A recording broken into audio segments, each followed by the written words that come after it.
বৃহস্পতিবার ঠিক রাত 12টার সময় আল্লাহর একটি খাস নাম ধরে যদি আপনি 11 বার পড়তে পারেন, আল্লাহ পাক আল্লাহ রব্বুল ইজ্জাত ওয়াল জালাল আপনাকে এত বেশি ফলাফল দান করবেন, আপনি অবাক হয়ে যাবেন।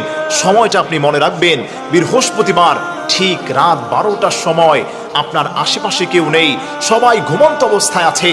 ওই অবস্থায় আল্লাহর কোনো গোলাম যদি পড়ে ইয়া মান্নানু ইয়া মান্নানু ইয়া মান্নানু, হে পরম দয়াময়, হে অনুগ্রহ দাতা, আল্লাহর এই খাস নামটি ধরে আপনি ডাক দিতে দেরি হবে, আল্লাহ পাক রব্বুল আলামিন আপনার ডাকে সঙ্গে সঙ্গে আল্লাহ পাক সাড়া দিয়ে দিবেন। সুবহানাল্লাহ পড়েন। আমার প্রিয় ভাইরা, সময়টা আমি বারবার বলছি, আপনারা সময়টাকে লক্ষ্য করবেন।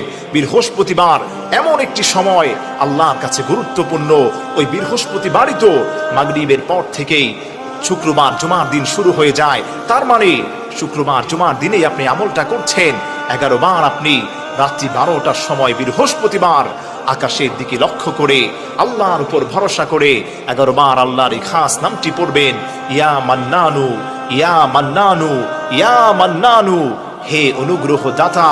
আল্লাহর যেই গোলামটা আল্লাহর এই খাস নামটি 11 বার পাঠ করে আল্লাহর কাছে আপনি যা চাইবেন, আল্লাহর কসম খেয়ে বলি, আল্লাহ পাক আপনাকে তাই দান করে দিবেন।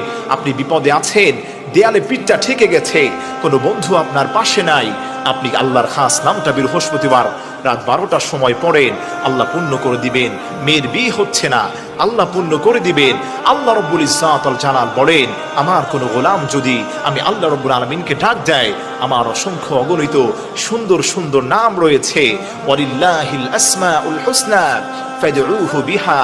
ও গোলামেরা, আমি আল্লাহ পাকের সুন্দর সুন্দর নাম রয়েছে, তোমরা আমি আল্লাহ পাককে ডাকো, ডাকতে দেরি হবে, আমি আল্লাহ পাক তোমাদের ডাকে সঙ্গে সঙ্গে সাড়া দিতে দেরি করবো না। সুবহানাল্লাহ পড়েন না। সর্বোপরি হার রকম অবস্থায় বৃহস্পতিবার রাত 12টার সময় আল্লাহর এই খাস নামটি 11 বার পাঠ করে আল্লাহর কাছে আপনি যা চাইবেন, আল্লাহ পাক আপনাকে তাই দান করবেন।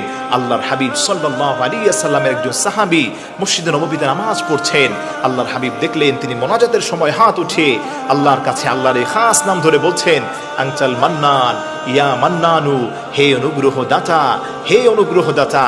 নবীজি বলেন, ওই সাহাবী আল্লাহর কাছে যেই দোয়া করেছেন, আল্লাহ পাক তার সেই দোয়াগুলোকেই কবুল করেছেন। সুবহানাল্লাহ পড়েন।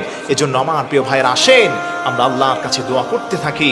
আল্লাহর কাছে যত বেশি আপনি দোয়া করবেন, আল্লাহর খাস নামগুলো ধরে ধরে, ইসমে আজম আল্লাহর নামের মধ্যে রয়েছে, আপনার ডাক দিতে দেরি হবে, আল্লাহ পাক সঙ্গে সঙ্গে ওই গোলামটার ডাক শুনতে আল্লাহ পাক দেরি করেন না। তাই আসেন, আমরা কেন এত পিছপা হব? দিনে আর আরাম আয়েশে আমরা মোহে পড়ে আজকে আল্লাহর দিক থেকে আমরা সরে গিয়েছি। তবে শর্ত থাকতে হবে, ওমাই ইয়াতাওয়াক্কাল আলাল্লাহ ফাহুয়া হাসবু।